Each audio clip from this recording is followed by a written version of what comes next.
अभ्यास करना है तो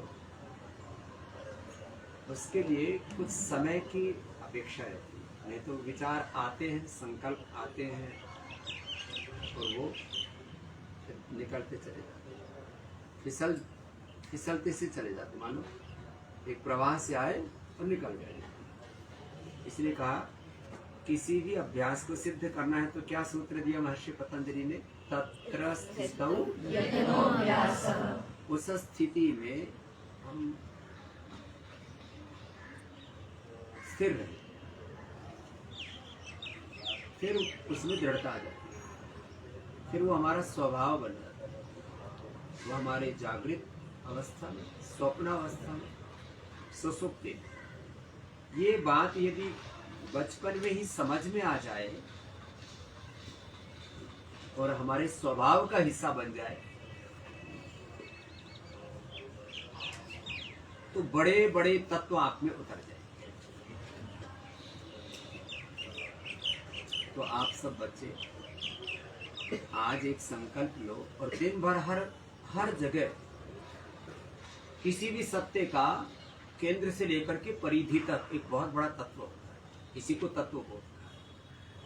तो आज का अभ्यास है आपका, जो मैं बार बार दोहराता रहता हूँ, और गुरु भगवत कृपा से हमने इस तत्व को आत्मसात सिद्ध किया। इसलिए तो मेरे साथ एक वाक्य बोलो, सभी भगवान के भगवती के ही साक्षात विग्रह हैं। सभी सीताराम के लक्ष्मी नारायण के दुर्गा भवानी भगवती के राधा कृष्ण रुक्मिणी कृष्ण के सभी भगवान के ही ब्रह्म के ही नाम रूप स्वरूप।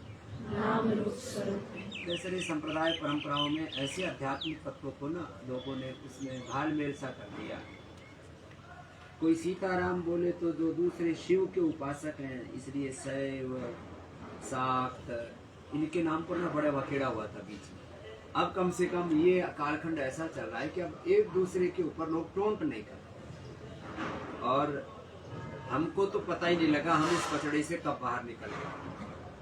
हम भी बड़े हठी दुराग्रही और बहुत ही अलग प्रकार के थॉट ऑफ स्कूल से निकले हुए, इतने ज़्यादा हठ धर्मिता में जीने वाले थे। कब गुरु कृपा भगवत कृपा से उस हठ धर्मिता से हम निकल गए, और जो इस जीवन और जगत के व्यवहारिक और पारमार्थिक सत्य हैं, गुरु भगवत कृपा से हम उनसे वंचित होने से बच गए। तो अलग अलग भाव चेतनाएं हैं सबकी, अलग अलग के कुल में, वंश में, किसी के कुल में राम के, कृष्ण की, किसी के शिव की, किसी के हनुमान की भक्ति है, किसी के कुल में ओंकार की भक्ति है, किसी के कुल में निराकार की भक्ति है। ये कोई भेद नहीं है, ये अभेद तत्व है अध्यात्म। तो अब हमारी उम्र तक, हमारे अनुभव तक पहुंचते पहुंचते आपको देर लगेगी। तो गुरु के अनुभव को ही अपना अनुभव मान लो, यही गुरु शिष्य का। तो जो जिस भाव चेतना में है, मैं बार बार एक ही तत्व कहता हूं, एक है सर्वज्ञ सर्वशक्तिमान सर्वव्यापक ब्रह्म। भगवान ब्रह्म कहो, परमात्मा कहो, उसको ऐसे उपासना पद्धति में कहते हैं, मूलतः ब्रह्म रूपाय, मध्यतः विष्णु रूपाय और अग्रतः शिव रूपाय। ये जो एक परम शक्ति है, पराशक्ति, परम सत्य, सनातन शाश्वत सत्य जिसको बोलते हो ब्रह्म है। और वो ब्रह्म जब अपनी शक्ति को स्वरूप आकार देता है तो उसका जो अंदर का प्रोसेस है, बीच का जो प्रोसेस है, उसको विष्णु कहते हैं। फिर ये तो बच्चों को जैसे ए अनार, ए एप्पल, पपीता, अब ऐसे कई कबूतर सिखाते। अब हम छोटे बच्चे थे, मास्टर जी से पूछते थे, कबूतर कहाँ है जी मास्टर जी?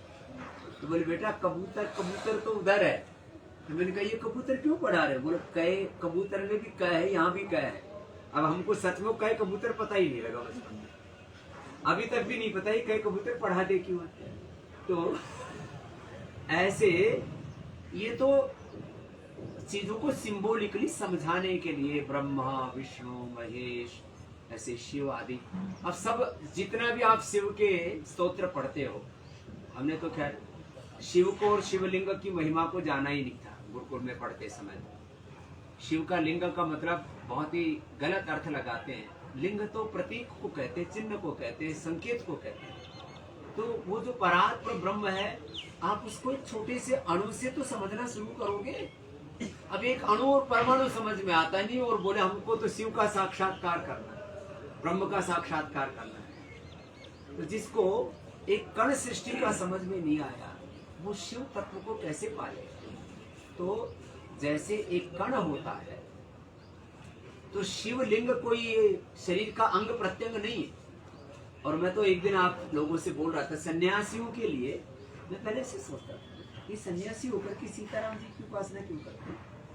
उनका तो ब्याह हुआ था, तो भाई, और ये तो सन्यासी है। फिर एक बहन आई, बोले जी मैं तो शिव पार्वती को, राम सीता को, सबको देखती हूँ तो मेरे अंदर तो गलत गलत भाव आते हैं। देखो ये बात तो बहुत निकृष्ट चेतना की है, ये उत्कृष्ट चेतना है। भगवान और भगवान की शक्ति का नाम ही सीता, लक्ष्मी, दुर्गा, सरस्वती, पार्वती, भवानी, भगवती।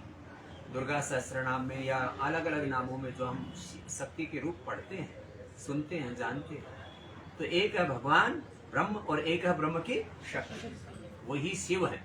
अब शिव को सभी, शिव के जितने भी हम शिव सहस्त्र नाम पढ़ लो, शिवाष्टकम, रुद्राष्टकम, सब में पढ़ो, सब में क्या है? अजन्मा, निराकार, निर्विकार, ओंकार। और फिर हम चित्र भी देखते हैं। ये तो मनुष्य की सहूलियत के लिए ऐसा बताया गया है। और उनकी जो शक्ति है, शिव की जो शक्ति है, उसी को हम शिव के रूप में भी अनेक रूपों में जो शिव का हम जो है नाम स्मरण करते हैं, और या जो है भवानी, भगवती, पार्वती के रूप में, सब तत्व जो है अंततो गत्वा दो ही नाम रूपों में आ जाते हैं, एक भगवान, एक भगवान की शक्ति। और जो बीच का प्रोसेस है उसको विष्णु कहते हैं। इसलिए जो है ये अब कोई प्रवचन वाला विषय नहीं, अनुभूति वाला। तो सब भगवान और भगवती के ही स्वरूप है। तो इससे कितनी चीजें सिद्ध होंगी? आपका ब्रह्मचर्य सिद्ध हो, जो आध्यात्मिक जीवन का पहला कदम है, पहली सीढ़ी, पहला सोपान। हमारे भीतर एक क्षण के लिए भी देह भाव ना आए, अपने शरीर के प्रति भी। ठीक है, व्यवहार में आप बात करेंगे तो शरीर, हम रोज आरोग्य की बात करते हैं, लेकिन हमारे चित्त में कभी भी कोई विकारी भाव नहीं आता। हम इनफर्टिलिटी की भी बात करते हैं, गृहस्थों के साथ गृहस्थ होने की भी बात करते हैं, ब्रह्मचारियों के ऊर्ध्वरेता होने, और भगवान शिव के लिए बार बार क्या शब्द प्रयोग किया है? ऊर्ध्वरेता। ब्रह्मचारी, और भी बड़े बड़े शब्द हैं। तो आप इस तत्व को साथ, तो एक ब्रह्म बुद्धि, एक ब्रह्म भाव, ओम सर्वम खलविदम ब्रह्म, या ब्रह्मयुदम अमृतम पुरस्तात् ब्रह्म पश्चात, ये ज्ञानियों की भाषा है। सीताराम ये भक्त की भाषा है। और जो है भगवान के नाते भगवत अर्पण, ब्रह्मार्पण, ब्रह्म हवीर और स्वकर्मणा तमभ्यर्च, ये कर्मयोग की भाषा है। भाषा के भेद होने से तत्व का भेद तो नहीं। तो आप सब बच्चे इसी भाव को दृढ़ करो। आज दिन भर इसका अभ्यास करो, रात को स्वप्न भी आपको ऐसे आएगा, और फिर इसी भाव से नीचे एक क्षण भी नहीं आना, फिर आपका स्वभाव बन जाएगा। भाव ही जब दृढ़ हो जाए तो क्या हो जाता है? बस ऐसे सब भगवान भगवती के ही स्वरूप हैं। अब जिनके भीतर कुछ अलग प्रोग्रामिंग हो रखी है, जैसे हमने अपनी भी बताई, तो ऐसे किसी के अलग प्रोग्रामिंग हो रखी है तो अपनी प्रोग्रामिंग करेक्शन, उसमें करेक्शन करो। ऐसे इस भाव को दृढ़ बनाओ, और इस भाव को दृढ़ बना लेंगे तो इससे फिर हमारे सारे कार्य सिद्ध हो जाएंगे। और हमें जो है, जैसे माँ कवि जो अंतिम स्वरूप क्या कहा? सिद्धि दात्री। तो हमारी ये सिद्धि सिद्ध हो जाए, एक कोई भी तत्व सिद्ध हो जाए जीवन में, तो हमारी साधुता सिद्ध हो जाती है, साधना सिद्ध हो जाती है, हमारा भजन पूरा हो जाता है। एक तत्व भी सिद्ध हो जाए। अब हम भी सब अपने भाइयों को भी देखते हैं, अपने इन श्रद्धामयी बेटियों को भी देखते हैं। हम पूज्य तो इसलिए बोलते हैं सबको, हम एक ब्रह्म का भाव सब जगह रखते हैं, तो भगवान पूज्य है ना हमारे। और आप सब में शरीर देह दृष्टि नहीं रखते, आप सब में भी भगवान और भगवती की दृष्टि रखते हैं। इसलिए हम गुरु हैं, आप हमारे बालक भी हो और हमारे लिए भगवान भगवती के भी विग्रह हो। इसमें भी कोई ठीक है, एक व्यवहार भेद रहता है गुरु शिष्य का, लेकिन भाव का भेद नहीं रहता।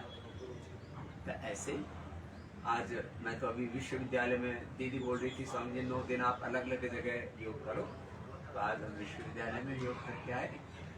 फिर कल कहीं और डेरा डाल देंगे, जब दीदी बोलेंगी तो यहाँ भी एक दिन डेरा डाल देंगे। बड़ा सुंदर सुंदर सा लग रहा है।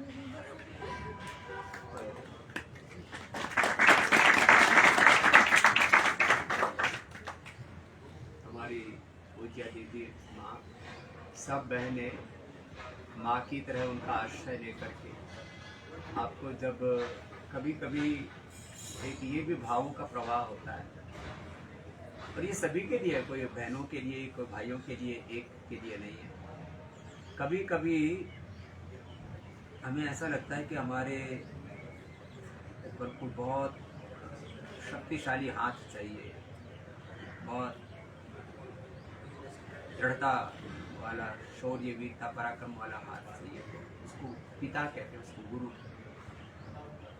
और जब कभी कोई, ये तो जन्म जन्मांतरों की अपने भीतर अपरिमित भाव चेतनाएं हैं, तो जब माँ अर्थात प्रेम करुणा वात्सल्य की मांग उठे भीतर से, तो दीदी भी हैं और माँ भी हैं, ऐसे दिव्य स्वरूप में आप सबको उभारती रहती है। ऐसे पूज्य दीदी माता जी को भी बहुत बहुत आशीर्वाद, आप सब बच्चों को भी आशीर्वाद, ऐसे ही सब प्रसन्न रहो। अब आशीर्वाद के साथ लो प्रसाद।